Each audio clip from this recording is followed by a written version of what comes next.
SK banquet hall central bank के सामने main road Maripur Muzaffarpur का एकमात्र बैंक्वेट हॉल है जहां आप बर्थडे पार्टी से लेकर शादी विवाह तक का कर सकते हैं आयोजन।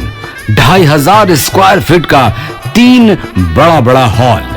एसके बैंक्वेट हॉल में seminar, wedding ceremony, kitty party या बर्थडे पार्टी के साथ अन्य आयोजन को किया जा सकता है। 24 घंटे बिजली पानी के अलावे पार्किंग और लिफ्ट की सुविधा है उपलब्ध।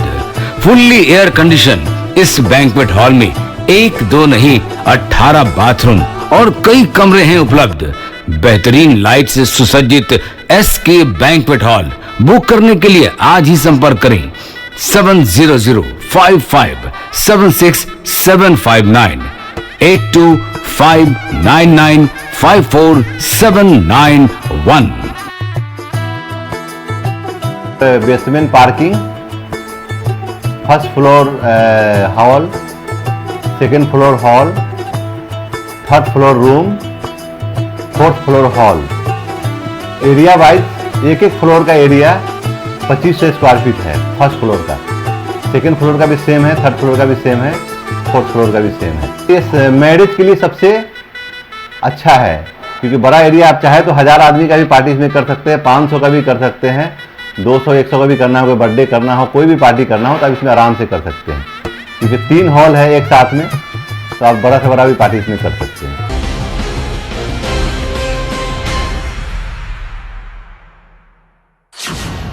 नमस्कार, स्वागत है आपका डेली न्यूज में और दिन भर की तमाम खबरों के साथ मैं हूं आरती सिंह। आगे बढ़ने से पहले आइए नजर डालते हैं आज की खास खबरों पर।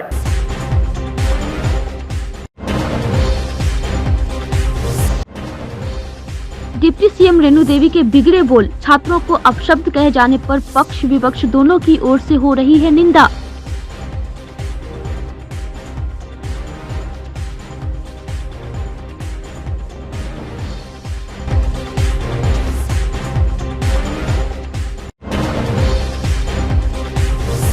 बंध्याकरण के 2 साल बाद एक महिला ने दिया बच्चे को जन्म, परिजनों ने स्वास्थ्य विभाग पर ठोका केस, की मुआवजे की मांग।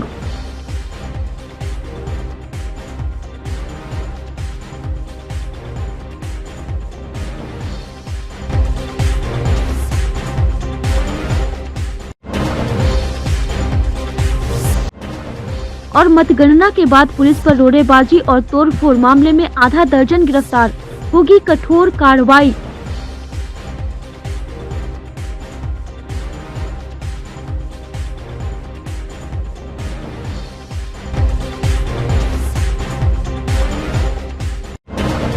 तो ये थी सुर्खियां और अब खबरें विस्तार से। डिप्टी सीएम रेणु देवी के आपत्तिजनक बोली को लेकर राज्य भर में बवाल मच गया। विपक्ष को बैठे बिठाए एक मुद्दा मिल गया। डिप्टी सीएम के अपशब्द पर सत्ता पक्ष के लोग भी खासे नाराज हैं। कहा जा रहा है कि छात्रों की मांग सुनने के बजाय डिप्टी सीएम रेणु देवी ने अपशब्द कहकर उन सभी को संबोधित किया। तुम्हारा नेता जो सेक्रेटरी है आरा का ज्यादा, और कहाँ का तुम्हारा और नेता है जो कहता है कि नहीं एग्जाम हम कहे कि मोतिहारी और बेतिया करो, तो तुम लोग कहता है कि नहीं, सारा तुम लोग कहते हो कि नहीं मुजफ्फरपुर ही होगा। मुजफ्फरपुर राजद जिलाध्यक्ष रमेश गुप्ता ने भी रेणु देवी के इस बोल पर निंदा की है। देखिए, ये जो एनडीए और डबल इंजन की जो सरकार है बिहार में, ये बौखलाहट में चल रही है। ज़मीन पे कोई काम इनका हो नहीं रहा है और कहीं भी न पढ़ाई में कहीं कुछ माने सही से काम हो रहा है। आज देखिए कि उनका कोई वीसी है वो पकड़ा गए, कितना पैसा के गबन में पकड़ा गए। उसी तरह से ये रेणु देवी जी का हमने सुना है, छात्र जो है आंदोलन कर रहा था कि भाई हमारा सेंटर मुजफ्फरपुर हो, या जहाँ भी उनकी मांगे थी कि वहाँ सेंटर होना चाहिए। तो छात्र का मांग तो जायज़ था, करना नहीं करना वीसी के हाथ में था। ये बोल सकती थी कि वीसी के द्वारा होगा नहीं होगा, लेकिन उसको गाली देना तो ये छात्रों का नहीं, माने पूरे जो चूँकि निर्वाचित हैं और उप मुख्यमंत्री हैं, बीजेपी के कद्दावर नेता हैं और बीजेपी 2 मुख्यमंत्री बना के रखे हुए हैं, और इस तरह से गाली देना, तो इसकी तो जितनी भर्त्सना की जाए उतनी कम है। लेकिन हम एक चीज़ कहना चाहेंगे आपके चैनल के माध्यम से कि ये जो बीजेपी के जो लोग हैं, चाहे ये नीतीश कुमार जी जो एनडीए के लोग हैं, इन लोगों ने शराबबंदी भी कराया। शराबबंदी में आप देख रहे हैं कि कितने लोग मर रहे हैं। अभी मुजफ्फरपुर में 12 लोग मरे हैं 2 फेज में, एक आपको सरैया में और एक आपको मुजफ्फरपुर कांटी में, और गोपालगंज में लोग मर रहे हैं, समस्तीपुर में मर रहे हैं, चाहे आपको बेतिया में लोग मर रहा है। बेतिया में हम गए थे 17 लोग एक तरफ से मर गया, एक वार्ड के 12 लोग मर गए। ये लोग सर माने ऐसा कहा जाए कि ये सरकार नकारा हो चुकी है। ये सरकार का एक वाल ख़त्म हो चुका है, इनका कहीं कुछ चल नहीं रहा है। और इसी तरह से नहीं चलने पर आदमी जब झल्लाहट में होता है तो तरह तरह की बात और गाली देना, जैसे परिवार में अगर कोई काम नहीं होता है तो लोग थाली पटक देता है और अपने परिवार के लोगों को गाली देता है, वही जस्ट लाइक इस सरकार में मंत्रियों का हाल है। मुजफ्फरपुर के बाजार समिति स्थित मतगणना केंद्र पर बवाल और पुलिस पर पथराव मामले में 13 आरोपियों को गिरफ्तार किया गया है। पूछताछ के बाद इन सभी को जेल भेज दिया गया है। अय्यापुर पुलिस के बयान पर 15 नामजद और 60 अज्ञात के खिलाफ एफआईआर दर्ज की गई है। इसमें हारी हुई मुखिया प्रत्याशी मुनी कुमारी और उनके पति राम बाबू भी शामिल हैं। थानेदार विजय कुमार ने बताया कि जेल जाने वालों में राहुल, विकास, सत्तार अंसारी, मनोज, संजीव, विक्की, साजन और गणेश समेत अन्य हैं। मुखिया प्रत्याशी और उनके पति फरार हैं। उनकी तलाश में पुलिस छापेमारी कर रही है। साथ ही जो अज्ञात हमलावर हैं उनकी पहचान वीडियो फुटेज और तस्वीर से की जा रही है। बताया जा रहा है कि सभी आरोपी मीनापुर के रहने वाले हैं। स्थानीय पुलिस के साथ संयुक्त रूप से छापेमारी कर गिरफ्तारी की कवायद की जा रही है। दर्शकों को बता दें कि चुनाव में हारने के बाद मुखिया प्रत्याशी के पति और समर्थकों ने जमकर बवाल काटा था। पुलिस ने 4 लोगों को हंगामा करने के आरोप में गिरफ्तार कर पुलिस जीप में बैठाया, लेकिन उपद्रवियों ने पथराव कर चारों को छुड़ा लिया था। इसके बाद जमकर पत्थरबाजी की गई, जिसमें पुलिस की गाड़ी क्षतिग्रस्त हो गई थी। साथ ही 3 सिपाहियों को भी आंशिक रूप से चोट लगी थी। इसके बाद भारी संख्या में पुलिस फोर्स ने पहुंचकर लाठीचार्ज कर उपद्रवियों को खदेड़ दिया था। तब जाकर मामला शांत हुआ था। हॉल में घुसने से पहले उदय राय ने, जो तुर्की खरारू के हैं, तुर्की पूर्वी मीनापुर क्षेत्र संख्या 14 से, वहाँ पे 12 प्रत्याशी है सर, मुखिया उम्मीदवार। 12 का नाम बोलना होगा? नहीं, नाम नहीं बोलेगा। हाँ, हुआ जब हम लोगों ने हॉल में प्रवेश किया काउंटिंग के लिए मुखिया प्रत्याशी वाली में, हम लोग के घुसते न जाने कितने देर से शंभू राय, उदय राय, यानी उनके और सहयोगी उसमें 15-20 पहले से घुस चुके थे। जब हम लोगों ने देखा तो हम समझा कि माहौल कुछ गड़बड़ है, इसलिए कि पहले ही उदय राय उसमें जहाँ काउंटिंग हो रहा हुआ उस बीच में, जाली के बीच में था। ठीक है, प्रवेश किए। साइन भी मेरा जब तक नहीं हुआ था, एंट्री कॉपी होता है ना गेट पे, साइन भी नहीं हुआ था, तब तक काउंटिंग चालू था। उदय राय ने पूरा पन्ना भर लिया था अपना, काउंटिंग वाले जो होता है ना पेपर, किस प्रत्याशी को कितना पड़ा नहीं पड़ा। अब उनसे वो कह रहे हैं कि हम में से देख कर लिखिए। हमने बोला भाई आप विरोधी है, आप जो कहेंगे उसमें से हम कैसे लिखेंगे? गड़बड़ मानते हैं जी, उसको गड़बड़ मान रहे थे। तो हमने कहा कि हमको, कल क्या हुआ अय्यापुर में, वही बता रहा हूँ। तो हमने कहा कि हम मशीन द्वारा जो रिजल्ट आएगा वो लिखूँगा। 1 नंबर पे गया है, जहाँ बूथ संख्या 193, 94, 95, 96 मेरा बूथ है। गांव गंगटी का चारों बूथ, 3 बूथ 193, 94, 95 एक ही स्कूल में, प्राथमिक स्कूल गंगटी का ही बूथ है। एक ही साथ 3 लाइन लगती है सर, और मैं गंगटी का ही वासी हूँ। हमने कहा कि नहीं ईवीएम से हमको चेक कराइए। तो वीडियो साहब थे, वीडियो साहब ने बोला कि नहीं बस तुम लोग का काउंटिंग हो चुका। मैं बोला साहब अभी मैं एंट्री किया, मेरे साथ साथ सारा प्रत्याशी आया, किसी ने नोट ही नहीं किया, कैसे हो गया? तो नहीं उदय राय 200 कुछ वोट से जीत गया। हमने कहा सर कम से कम बताइए तो चार्ट, किस मशीन से कितना वोट किसको है, हाँ किस प्रत्याशी को।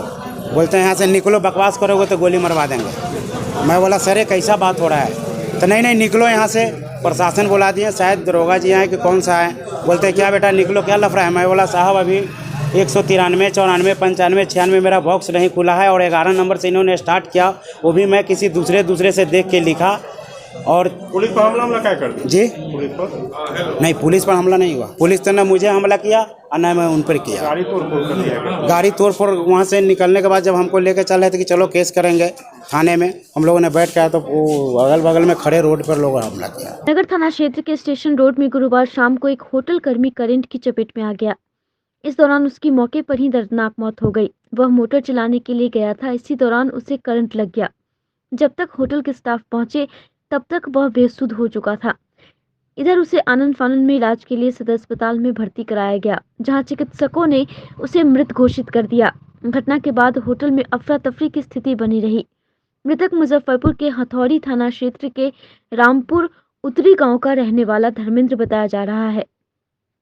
मामले में उसके एक साथी हरिंदर ने बताया कि मृतक होटल में ही काम करता था। वह बीते कई सालों से होटल में काम करता था। बताया गया कि होटल के अन्य कर्मचारी बाहर खड़े थे। इसी दौरान वह मोटर चलाने के लिए गया था। इसी बीच उसे करंट लग गया। मौके पर पहुंचकर देखा तो वह बेसुध पड़ा था, जिसके बाद उसे अस्पताल लाया गया। वहां चिकित्सकों ने उसे मृत घोषित कर दिया है।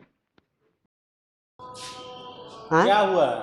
हुआ यही है, जो हम लोग होटल के स्टाफ हैं, पंडित जी भोजनालय में स्टेशन पर होटल है, वहाँ पे काम करते हैं। अच्छा।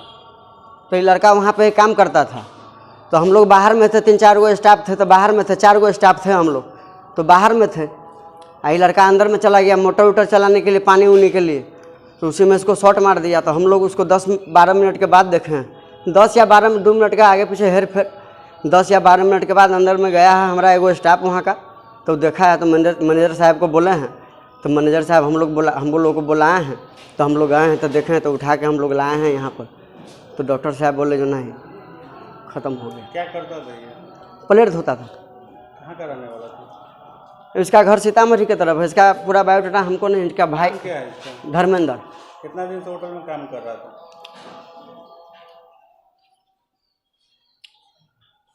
होटल में काम मोटामोटी समझिए ना, जो हमको हो गया 5-6 साल। अच्छा, आपसे पहले से या बाद से? इसको हमको 5-6 साल के अंदर में हमारे सामने कई बार छोड़ा है, पकड़ा है, कई बार छोड़ा है, पकड़ा है। अच्छा, आपके बाद आया है? हमके बाद भी है, हमरा से पहले भी है, दोनों चीज़ समझ लीजिए। अच्छा, तो अभी मालिक कहाँ है और जो होटल के स्टाफ हैं वो कहाँ है? अभी सब तो इसे ही कहते, सब बाहर। कैसे हुआ है ये वही दुकान में हम लोग काम करते थे और पानी के लिए गया, बटन दबा और उतने देर में हुआ। कौन दुकान में काम करते थे? पंडित जी। पूरा दुकान का नाम क्या है? पंडित जी का होटल, यही दुकान से चलता है। पंडित जी का होटल। ये कहाँ पे है ये? Station road. कितना दिन से काम कर रहा था? ये तो लगभग सर काफ़ी समय से काम कर रहे हैं। अभी हम लोग नए लेबर हैं, जानते हैं ज़्यादा दिन से है, लेकिन ओनर आ रहे हैं, वही बताएंगे। क्या बजे की घटना है ये घटना सर वही आधा घंटा हो गया होगा, 1 घंटा 4। क्या हुआ है? वही पानी लाने गए हैं तो वहाँ पे हाँ, पानी ये लाने गए। कैसे पता चला ये चीज़? हाँ, एक लेबर था, वो अंदर गया और वो आया तो बोला जो ये गिरा हुआ है, तो हम लोग दौड़ के गए, तो बिजली मोटर पे पड़ा था, तो हम लोग स्विच काट के इसको उठा के लाए। यहाँ लाए तो डॉक्टर क्या बोला? ये बोले ये डेथ कर गया। मुजफ्फरपुर में एक महिला ने बंध्याकरण के 2 साल बाद एक बच्चे को जन्म दिया। घटना मोतीपुर थाना क्षेत्र के महना गांव की है।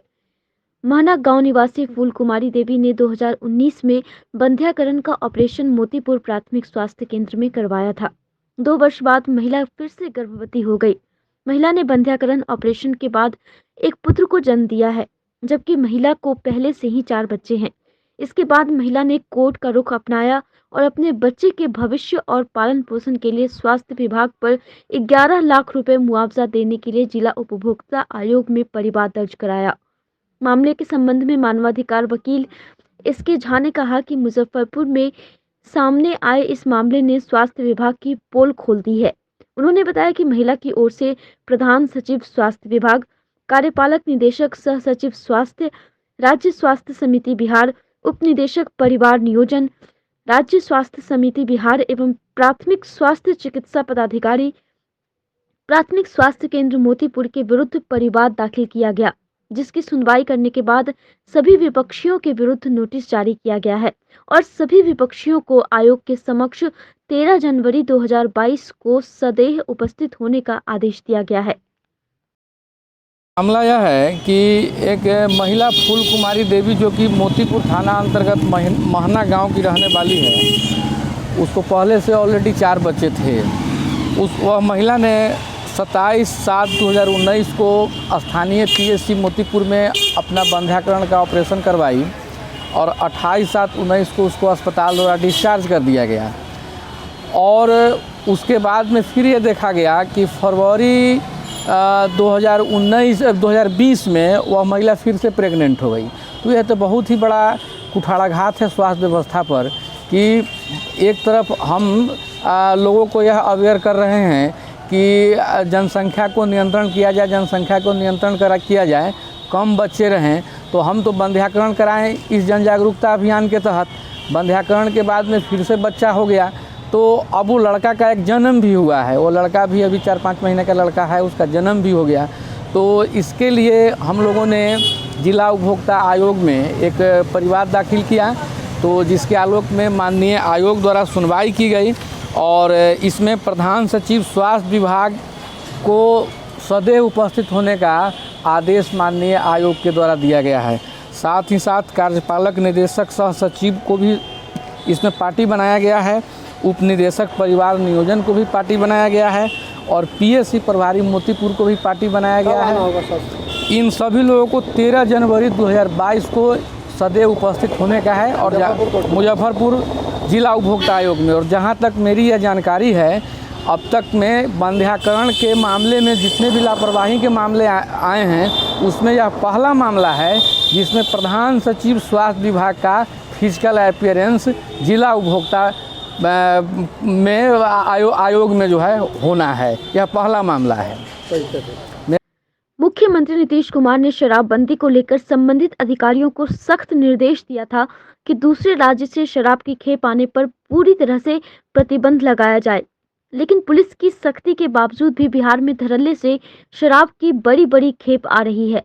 मुजफ्फरपुर पुलिस ने एक बार फिर से एक बड़ी शराब की खेप को पकड़ा है। सकरा पुलिस ने गुप्त सूचना के आधार पर चंदन पट्टी हाई स्कूल के समीप एक ट्रक की तलाशी ली। तलाशी के दौरान ट्रक के तहखाने में छुपाकर रखे 74 कार्टन विदेशी शराब को पुलिस ने बरामद किया है। साथ ही मौके से ट्रक चालक मोहम्मद फिरोज को गिरफ्तार कर लिया है। बताया जा रहा है कि शराब की खेप चंदन पट्टी में ही उतारा जाना था। सकरा पुलिस ने चालक से पूछताछ कर मुख्य कारोबारी का पता लगाने में जुट गई है।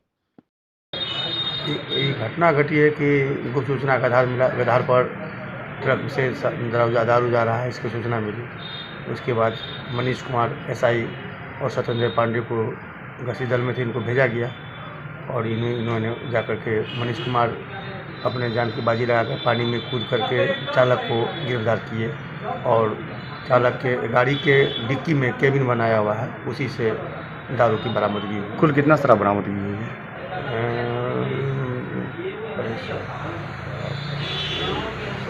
ऐसे 73 या 74 कार्टून के लगभग है। कुल उसका वो मूल्य कितना आका जाता है? ये अभी नहीं हुआ है, इसका भी मिलान नहीं की गई है। थाना अध्यक्ष महोदय बाहर निकले हुए हैं, आएंगे तो इसकी पूरा अभी डिटेल्स बताया जाएगा। इधर बुधवार की रात ब्रह्मपुरा पुलिस ने मेयर आवास के समीप शराब पार्टी करते 4 युवक को गिरफ्तार किया है, जिनके पास से शराब भी बरामद की गई है। बताया जा रहा है कि चारों युवक अपनी अपनी गर्लफ्रेंड के साथ शराब पार्टी कर रहे थे। पुलिस ने जब छापेमारी की तो मौके से कई लोग फरार हो गए। पूछताछ के बाद पुलिस ने चारों को न्यायिक हिरासत में भेज दिया है। रात में रात्रि गश्ती के पदाधिकारी को सूचना मिली कि फलाने जगह में शराब पी रहा है, हंगामा कर रहा है। तो उसके आधार पर लोग गए ब्रिजमोहन प्रसाद के घर में, लोग छापामारी किए तो वहाँ पर 4 लड़के पकड़ाए। आधा दारू विदेशी शराब मिला और एक खाली बोतल मिला। कहाँ पर डेट हुआ था? ब्रिजमोहन प्रसाद के घर में, संगम चौक के पास। संगम चौक के पास। कौन लोग नाम उनका है कोई? इसका नाम गिरफ्तार आरोपी का? हाँ, नाम रिकॉर्ड में है, नाम है। चारों चल जाएंगे। शराब वगैरह भी बरामद? हाँ, प्लेट 400। राष्ट्रीय महिला आयोग की 2 सदस्यीय टीम ने गुरुवार को मुजफ्फरपुर पहुंचकर दर्जनों मामले की सुनवाई की। सर्किट हाउस में आयोजित महिला जन सुनवाई में ज्यादातर मामले संपत्ति से संबंधित देखे गए। आयोग की सदस्य चंद्रमुखी देवी ने कहा कि महिला अत्याचार के खिलाफ आयोग निरंतर कार्य कर रही है। कोरोना काल में भी लाखों महिलाओं को लाभ पहुंचाया गया। चंद्रमुखी देवी ने बताया कि किसी समस्या से पीड़ित महिला व्हाट्सएप नंबर 7827170170 पर शिकायत दर्ज करा सकती है। देखिए, ये जो आज की हमने महिला जन सुनवाई रखी थी उसमें 50 केसेस लेकर हम आए थे और जिसकी हमने पूरी लिस्ट यहाँ पुलिस प्रशासन को सौंप दी थी। एसपी के पास हमने सारी लिस्ट भेज दी थी। कार्रवाई हमारी थोड़ी विलंब से शुरू हुई है, इसलिए कि पुलिस प्रशासन की तरफ से जो व्यवस्था होनी चाहिए थी वो पहले नहीं थी। शायद इन लोगों की ये पहली जन सुनवाई है, इसलिए इनको आइडिया नहीं था कि जन सुनवाई कैसे की जाती है, इसलिए सारे आईओज को भी सूचना नहीं थी और जब तक आईओज नहीं रहेंगे तब तक हम केस की सुनवाई नहीं कर सकते हैं। इसलिए थोड़ा विलंब से हमने किया। जो आईओज थे उनको बुलवाया, जो संबंधित केस के जानकार थे उनको बुलाकर हमने आगे केस की सुनवाई शुरू की। जैसा कि आमतौर पे महिला उत्पीड़न के जो मामले होते हैं वही हमारे सामने भी आए हैं, लेकिन मैंने यहाँ पर एक मामला जरूर ऐसा देखा है कि कोई एक आईडी है जिससे 10-15 केस किए गए हैं। मतलब ये बात समझ में आती है कि एक ही तरह का प्रॉपर्टी रिलेटेड मैटर है या ऐसे ही कोई मामला है जिसको आउटरेजिंग मॉडेस्टी का मामला बना करके उसको सामने पेश किया गया है। इसके मतलब है कि कुछ लोग ऐसे बैठे हुए हैं जो जनता को, जो पब्लिक है, जो पीड़ित जनता है, उसको गुमराह करके ऐसे केसेस करवाते हैं। उनको पता नहीं होता है कि ऐसे केस के लिए हमको कहाँ जाना चाहिए, जबकि हमारी कोशिश ये रहती है कि हम लोगों को, आम लोगों को सहूलियत से न्याय कैसे मिले इसकी व्यवस्था सुनिश्चित कराएं। और हम सभी जगह जहाँ जाते हैं तो वहाँ पर जिला विधिक सेवा प्राधिकरण जो है उसको जरूर आमंत्रित करते हैं ताकि लोगों को जानकारी हो सके कि निःशुल्क उनकी कानूनी सहायता के लिए एक फोरम बना हुआ है जहाँ पर वो जा सकते हैं और अपने केसेस की मदद ले सकते हैं। लेकिन जनता को जानकारी के अभाव में वो वकीलों के पास भटकते हैं, पैसे खर्च करते हैं और गलत सलत मामले हमारे पास आते हैं। तो अभी अधिकतर हमारे पास ऐसे ही मामले आए हैं जिनका हम निपटारा कर रहे हैं, अभी और केसों की सुनवाई बाकी है। एक बात जान लीजिए कि राष्ट्रीय महिला आयोग केवल महिलाओं के लिए ही बना है, जैसा कि सभी जानते हैं। हम महिलाओं के सर्वांगीण विकास के लिए, उनके हर स्तर की सुरक्षा के लिए, उनके सशक्तिकरण के लिए लगातार कार्य करते हैं और इसमें हम जितनी ज़रूरत होती है, जो अवेयरनेस के प्रोग्राम्स होते हैं, लॉ अमेंडमेंट्स होते हैं, ये सारा कुछ हम निरंतर करते रहते हैं। ये पूरे भारतवर्ष में हमारे कार्यक्रम चलते रहते हैं।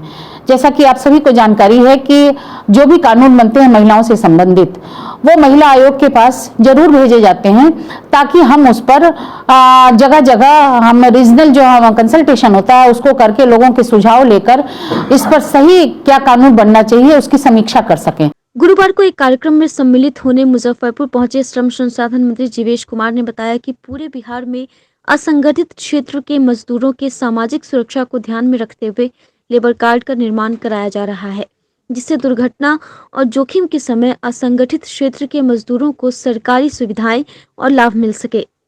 कि देश के यशस्वी प्रधानमंत्री जी के नेतृत्व में देश के अंदर असंगठित क्षेत्र में काम करने वाले सभी श्रमिकों का निबंधन हम लोग ई श्रम पोर्टल पर कर रहे हैं। वर्तमान समय में निबंधन के तुरंत बाद भगवान न करे कुछ हादसा हो, किसी प्रकार के हादसा में उनकी मौत अगर होती है तो उनको 2 लाख रुपया तुरंत उनके परिजन को मिलेगा। 1 लाख रुपया अगर कोई हाथ पांव या किसी प्रकार का कोई आंशिक या पूर्ण डैमेज की स्थिति बनती है तो उसमें 1 लाख रुपया उनको मिलेगा और सभी प्रकार के सामाजिक सुरक्षा से हम उनको आच्छादित करेंगे। इसलिए इस योजना को देश के यशस्वी प्रधानमंत्री जी के नेतृत्व में, हमारे माननीय मंत्री श्रीमान भूपेंद्र यादव जी के नेतृत्व में पूरे देश में असंगठित क्षेत्र में काम करने वाले मजदूरों को एक पोर्टल पर लाकर उनका रजिस्ट्रेशन करना, उनको एक ही नंबर मिलेगा पूरे देश के लिए।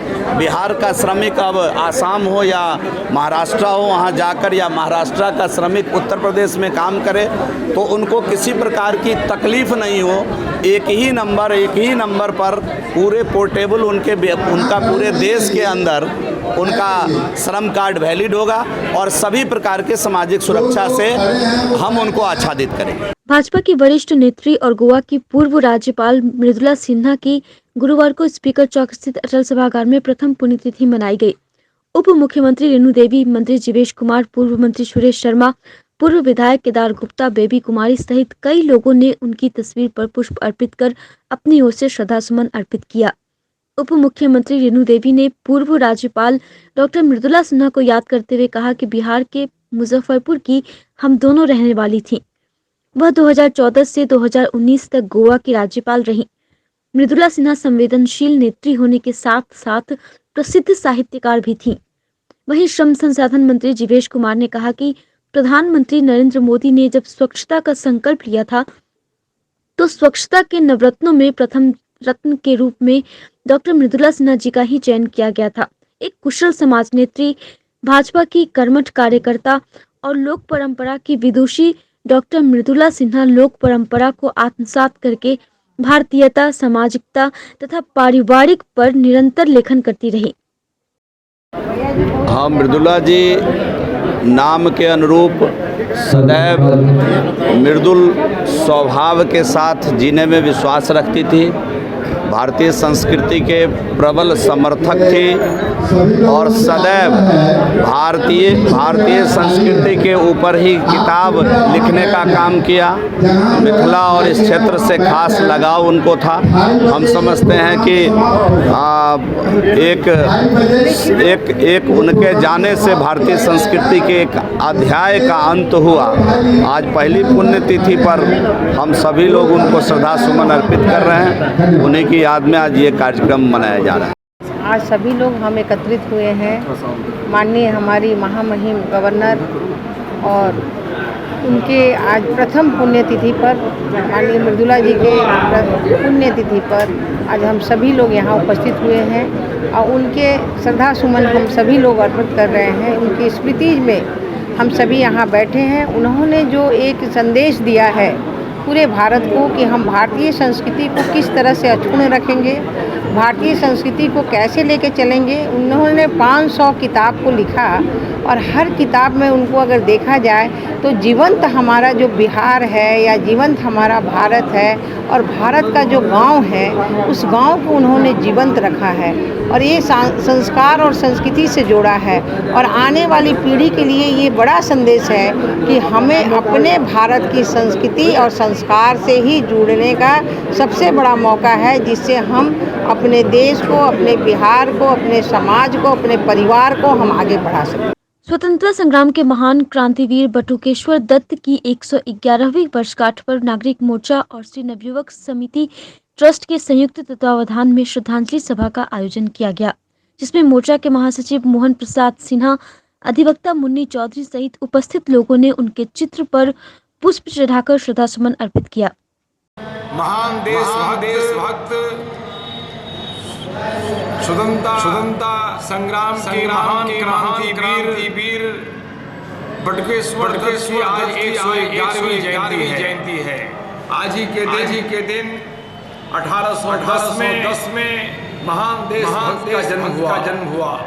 बटुकेश्वर दत्त ज्यादा चर्चित क्रांतिकारियों में नहीं थे, लेकिन 1929 में जब शहीद आजम भगत सिंह केंद्रीय असेंबली के अंदर गूंगे बहरे सरकार को देश की आज़ादी के लिए भारत छोड़ने पर मजबूर करने के लिए जब असेंबली में बम विस्फोट हुआ और उनके साथ बटुकेश्वर दत्त भी थे असेंबली में बम में भगत सिंह के साथ। उसी समय बटुकेश्वर दत्त का नाम चर्चा में आया कि बटुकेश्वर दत्त भी ऐसे महान क्रांतिकारी हैं जो देश की आज़ादी के लिए उनका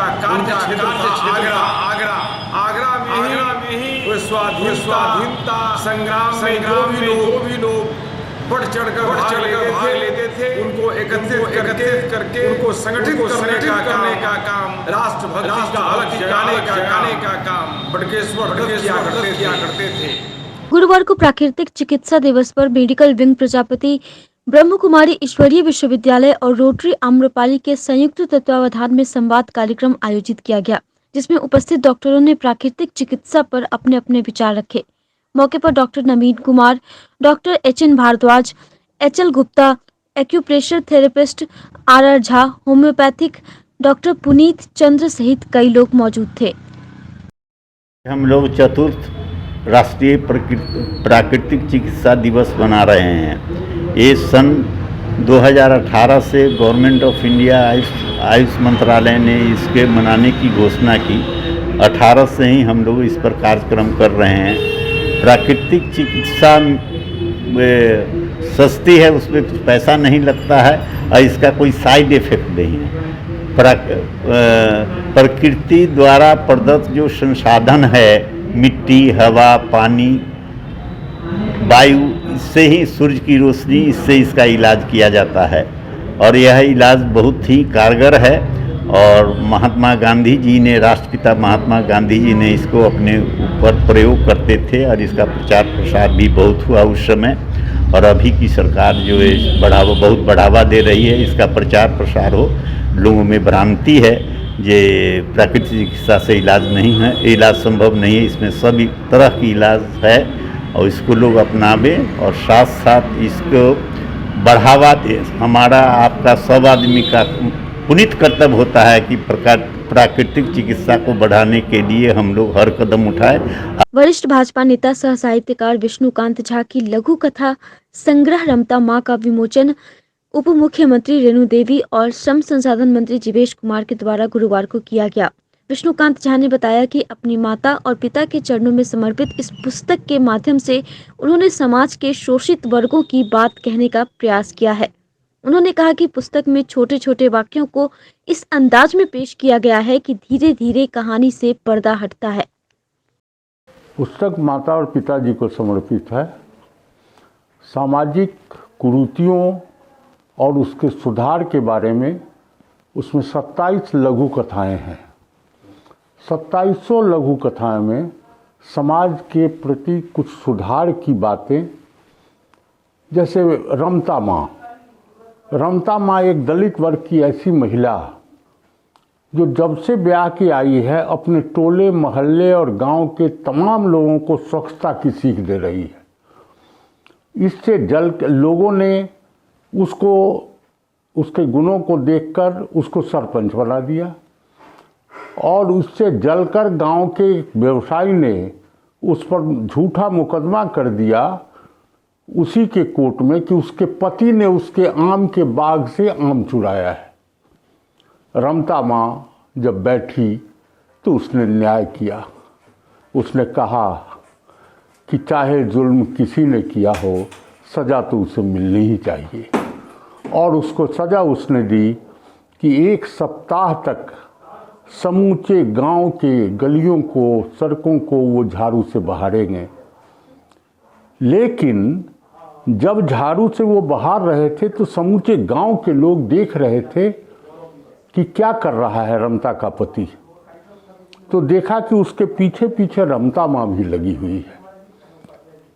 उसमें एक लक्ष्मण जी, एक वृद्ध व्यक्ति ने पूछा, बेटा सजा तो तुम ही ने दी थी, फिर तुम क्यों सजा भोग रही हो? रमता माँ ने कहा कि बाबा सजा तो सरपंच ने दी थी, मैं अपने पत्नी धर्म का निर्वहन कर रही हूँ। आज की खबरों में बस इतना ही। कल फिर मिलेंगे कुछ नई खबरों के साथ। तब तक के लिए हमारी न्यूज टीम को दीजिए इजाजत। नमस्कार। SK banquet hall central bank के सामने मेन रोड माड़ीपुर मुजफ्फरपुर का एकमात्र बैंक्वेट हॉल है जहां आप बर्थडे पार्टी से लेकर शादी विवाह तक का कर सकते हैं आयोजन। 2500 स्क्वायर फीट का 3 बड़ा हॉल। एसके बैंक्वेट हॉल में seminar, wedding ceremony, kitty party या बर्थडे पार्टी के साथ अन्य आयोजन को किया जा सकता है। 24 घंटे बिजली पानी के अलावे पार्किंग और लिफ्ट की सुविधा है उपलब्ध। फुल्ली एयर कंडीशन इस बैंक्वेट हॉल में 1, 2 नहीं 18 बाथरूम और कई कमरे हैं उपलब्ध। बेहतरीन लाइट से सुसज्जित एसके बैंक्वेट हॉल बुक करने के लिए आज ही संपर्क करें 7005576759 8259954791। Basement parking, first floor hall, second floor hall, third floor room, 4th floor hall.